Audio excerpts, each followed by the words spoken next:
We generally assume animals live entirely in the present. In this view, they are biological machines driven by immediate mechanical urges: find food, secure a mate, survive another day, completely unaware of their own mortality.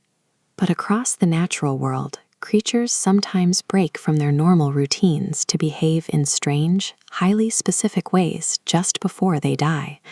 They appear to sense an approaching end long before any physical signs emerge. A family cat will suddenly vanish into the woods without a trace. A notoriously loud dog will become completely, unnervingly silent. Or, far out in the ocean, dozens of healthy whales will intentionally swim onto a dry beach in a group. Are these actions simply the result of a failing biological system breaking down? Or does the animal kingdom possess a deeply hidden, sophisticated understanding of death? We can map these behaviors onto a ladder of consciousness, starting with the familiar instincts of our own pets and moving toward the complex social bonds that define the wild.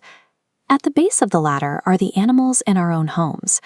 When domestic cats reach the very end of their lives, they will often drag themselves into the darkest, most inaccessible corners of a house.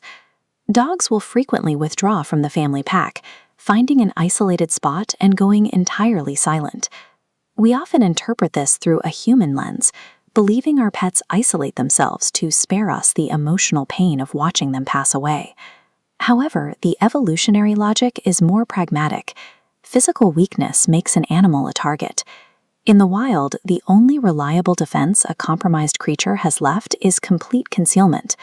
That retreat under a porch is an ancient, hardwired self-preservation tactic. The animal isn't managing human feelings. It is responding to a deep-seated drive to hide while it is vulnerable. This solitary isolation represents the first rung of the ladder, a mechanical reflex designed to protect the individual, occurring without the need for social empathy. If end-of-life behavior is strictly about individual survival, a glaring contradiction emerges in the deep ocean. Some animals will deliberately march together towards certain death. This image captures the scale of a mass whale beaching. These are dozens of seemingly healthy animals that have simultaneously stranded themselves on the shoreline, where they will eventually suffocate under their own weight. Many whale species live in rigid matriarchal structures.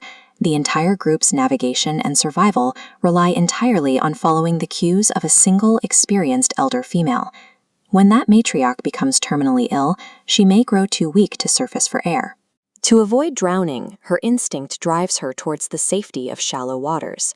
Because the pod is conditioned to follow her lead at all costs, the healthy members swim directly onto the sand right behind her. On this rung of the ladder, the social bond is so central to the species that it can effectively override the individual's drive to stay alive. The need for pod cohesion outweighs the instinct for self-preservation.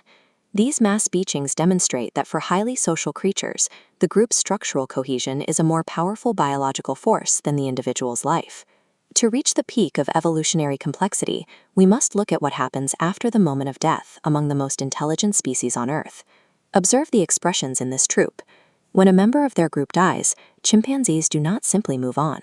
They are frequently observed holding quiet vigils beside deceased companions, refusing to abandon the body for hours or even days. Elephants display even more specific behavior. Herds will navigate vast distances to return to the exact locations where family members died years prior, spending hours gently touching and inspecting the bones with their trunks. These communal rituals require intense cognitive processing. To return to a specific site years later, an animal must possess a highly organized long-term memory and a psychological recognition of permanent absence. These vigils suggest a capacity to process loss that extends far beyond a simple biological response.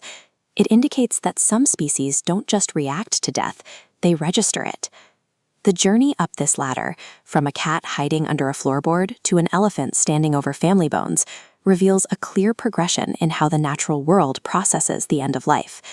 Mapping this complexity shows that the animal kingdom is populated by beings that experience and process the weight of mortality in ways we are only beginning to document.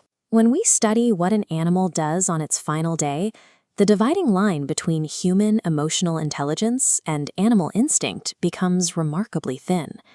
If this changed the way you see animals, subscribe for more documentaries exploring the hidden intelligence, emotions, and mysteries of the natural world. Because sometimes the greatest mysteries aren't in space, they're right here on Earth.